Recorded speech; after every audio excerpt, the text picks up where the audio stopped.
वो एक निहायत ही घटिया गंदी मानसिकता का एक व्यक्ति है जिसका काम इस देश में जहर फैलाना है और कोई काम नहीं। जो पेशे से डॉक्टर भी पता नहीं डॉक्टर भी कहां से ले ली, जो आरएमपी डॉक्टर होते झोला छाप वो है या कौन सा डॉक्टर है ये भी समझ में नहीं आता। कि वो एक बीमार व्यक्ति है, वो एक बहुत ही सड़ी हुई मानसिकता का व्यक्ति है। पोलराइज करने की जो बीजेपी की और आरएसएस की नीति है ये उसी नीति का जो है एक प्यादा है। उसको बनाए इसलिए गया है कि भैया तेरा काम ये है, तू घृणा फैला, नफरत फैला, गंदगी फैला, हिंदू मुस्लिम में बांटने का प्रयास कर। लाइव टीवी, सच सबसे आगे। देखिए, पहले तो मैं आपकी इस बात से सहमत नहीं हूं कि बीजेपी का बहुत बड़ा प्रवक्ता है।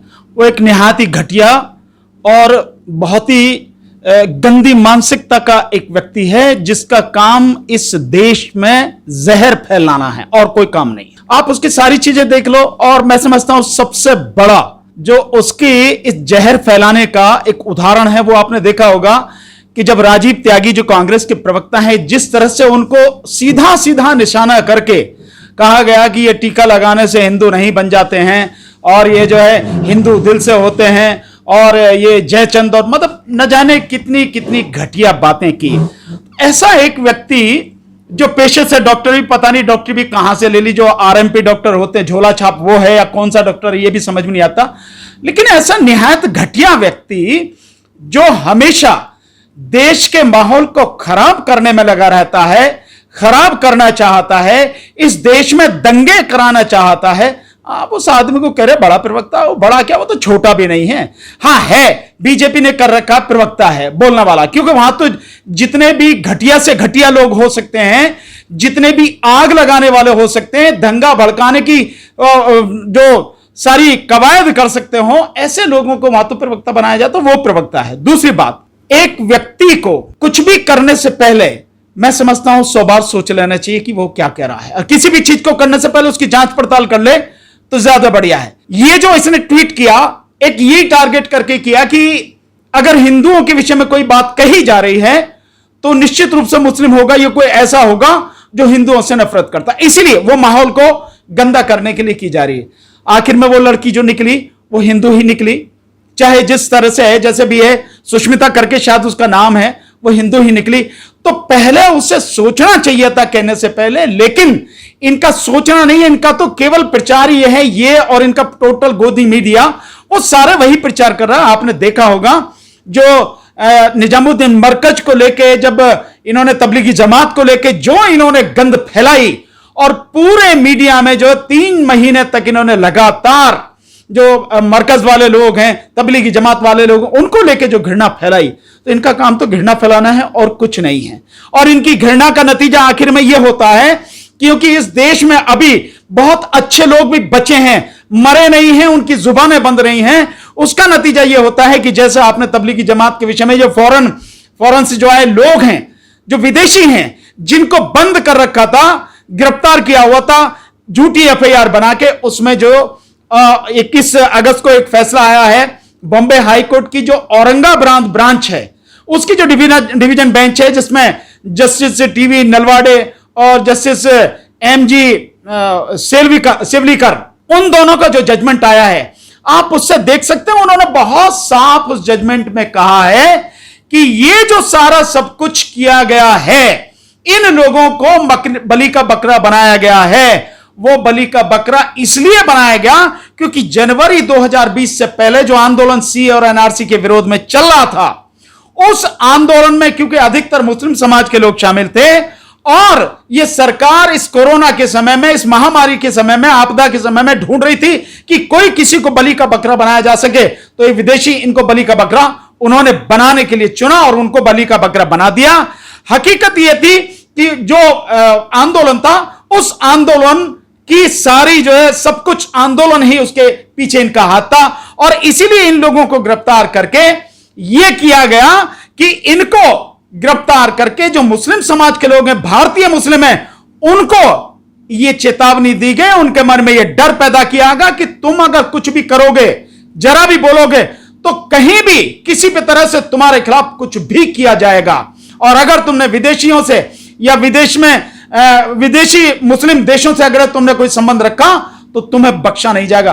इसलिए सारा प्रोपेगेंडा किया गया।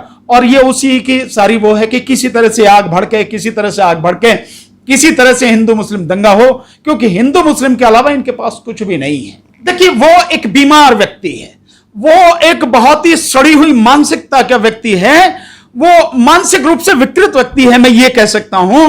क्योंकि जो व्यक्ति बिना सोचे समझे कुछ भी कह दे रहा है, ट्वीट कर दे रहा है, वीडियो शेयर कर दे रहा है, और वो अपने आप को डॉक्टर कहता है, उस व्यक्ति को करने से पहले पूरी जांच पड़ताल करनी चाहिए, उसके सच्चाई पता करनी चाहिए, तब करनी चाहिए। लेकिन नहीं कर रहा है, और बार बार जो उसके बोल हैं, जो घृणा वाले शब्द हैं उसके, वो वही शब्द हैं कि हिंदू मुस्लिम हिंदू मुस्लिम। तो ये दंगा फैलाने की और इस देश में हिंदू मुस्लिम का जो एक तरह से बाइफरकेशन करने की, पोलराइज करने की जो बीजेपी की और आरएसएस की नीति है, ये उसी नीति का जो है एक प्यादा है, जो कभी भी इस तरह से टर करता है। ये वही सारी चीजें और कुछ नहीं है। सो वो नहीं सोचेगा, वो यही काम करेगा, क्योंकि उसकी नियति यह है, या यूं कहो कि उसको चुना ही इसलिए गया है, उसको बनाया इसलिए गया है कि भैया तेरा काम यह है, तू घृणा फैला, नफरत फैला, गंदगी फैला, हिंदू मुस्लिम में बांटने का प्रयास कर। यही उसकी राजनीति है। देखिए, आप जो कह रहे हैं कि पार्टी की तरफ से कार्रवाई नहीं होती, कुछ नहीं होती, पार्टी क्यों कार्रवाई करेगी? पार्टी ने तो इनको चुना है, इसी बात के लिए तो चुना है कि वो ये सब माहौल खराब करें। और इन सबसे आपने बिल्कुल सही कहा कि आपस में दंगा भड़क सकता है, कहीं भी कुछ भी हो सकता। जब इतना जो अपने आप को डॉक्टर कहता है, प्रवक्ता है, वो व्यक्ति अगर सोचने समझने को तैयार नहीं है, तो जिन नीचे वाले लोग हैं, जो इनके जो आईटी सेल के लोग हैं या और साधारण व्यक्ति है, वो कहां सोचने समझने की कोशिश करेगा? वो तो यही कहेगा कि भाई अगर उन्होंने किया तो सच ही होगा, और जब ये सच मान लेगा तो ये घृणा फैलेगी, और घृणा इस तरह से फैलेगी तो उसके बाद में कभी भी दंगा भी हो सकता है, झगड़ा भी हो सकता है, माहौल खराब हो सकता है। और ये इसी माहौल को खराब करना चाहते हैं, यही इनकी नीति है। इस देश को सुख चैन से रहने देने नहीं चाहते ये चाहते हैं कि देश में हिंदू मुस्लिम की दंगों की आग भड़कती रहे। जिस तरह ने इन्होंने पूरी कोरोना की जो बीमारी है उसको जो है तबलीगी जमात के मत्थे मर दिया। इन्होंने एक बार भी नहीं कहा कि जो तुम्हारे तिरुपति में 175 से ज्यादा लोग जो तुम्हारे धार्मिक उसके ही जो निकले, और यहां जहां तुमने पूजन किया अयोध्या में, वहां पे भी कई लोग संक्रमित निकले, यहां तक कि जो सुरक्षा कर्मी पुलिस वाले वो भी संक्रमित निकले। उसके लिए नहीं कहेंगे, कभी उस पर इन्होंने एक शब्द नहीं कहा, लेकिन कहेंगे तो उनके लिए कहेंगे, क्योंकि इनका एजेंडा है हिंदू मुस्लिम में देश को बांटना और देश को बर्बाद करना, यही इनका एजेंडा है। तो वो इसी के लिए चुने गए, वही वो काम कर रहे हैं। लेकिन लोगों को सावधान रहना है। जो आम जनता है, वो कोई भी हो, चाहे वो हिंदुओं की हो, चाहे मुस्लिमों हो की हो, चाहे किसी भी धर्म संप्रदाय की हो, उसको इन सारी चीजों को बहुत ध्यान से देखना, सोचना, समझना चाहिए, और बहुत सोच समझ के कोई अपनी प्रतिक्रिया करनी चाहिए, अन्यथा नहीं। मैं मानता हूं ऐसे ट्वीट्स अगर कहीं हो भी, इनको शेयर भी करने की जरूरत नहीं है, फॉरवर्ड भी करने की जरूरत नहीं है। आपने देख लिए, सुन लिए, क्योंकि इस तरह की गंदगी फैलाने वाले लोग वो माहौल खराब करना चाहते हैं। हमें सावधान रहना है। वो सावधान नहीं रहेंगे, वो तो माहौल खराब करने के लिए पैदा हुए हैं। हमें सावधान रहना है, क्योंकि उन्हें नुकसान नहीं होगा माहौल खराब होगा तो। माहौल अगर खराब होता है, दंगा अगर भड़कते हैं, झगड़ा अगर होता है, तो उससे आम जनता को नुकसान होगा, किसी और को नहीं होगा। तो समझना भी आप जनता को ही, आम आदमी को है कि हम कैसे करें, क्या करें। ये ना जाने कितने कितने जो है लोगों के ट्वीट, कहीं की ईंट कहीं का रोड़ा, इसको इधर से जोड़ जाड़ के और कहा कुछ है, पूरे संदर्भ को नहीं दिखाते हैं, और एक छोटी सी चीज को लेके जो है माहौल खराब करते हैं। ये इनकी नीति है। आपने देखा, आपने जो बात कही ठीक है। अक्सर इन्हें देखा है कि छोटे से वीडियो उठाते हैं, कहीं से कुछ जोड़ के, जैसे आपकी भी एक वीडियो थी, उस पर आर्थिक बहिष्कार करके छोटी सी वीडियो, जो आपने पूरी बात बोली थी वो पूरी बात ना करके समित पात्रा जी ने उसको ट्वीट किया। बिल्कुल बिल्कुल बिल्कुल, इसी ने समित पात्रा ने ट्वीट किया। और हालांकि जब इसने कहा, उसमें एक बड़ी मजेदार बात थी, इसने कहा कि देखो देखो ये कौन व्यक्ति है जो आर्थिक जिहाद फैला रहा है। तो एक व्यक्ति ने बड़ा बढ़िया कमेंट भी लिखा उसने, अबे गोबर पात्रा तू नहीं जानता ये कौन है? ये बहुत अच्छे बड़े वकील हैं, भानु प्रताप सिंह जी, सुप्रीम कोर्ट के। मतलब ये कमेंट उन्होंने लोगों ने, देखिए इनका मकसद जो है हमेशा झगड़ा कराना। आपको कोई बात कहनी है, कोई आप ट्वीट कर रहे हैं, कोई वीडियो है, पूरा वीडियो डालिए ना, आपको क्या दिक्कत है?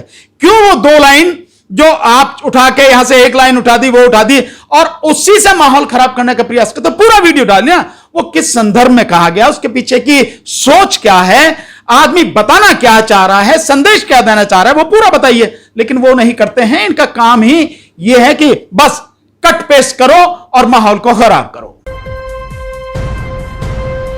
लाइव टीवी, सच सबसे आगे।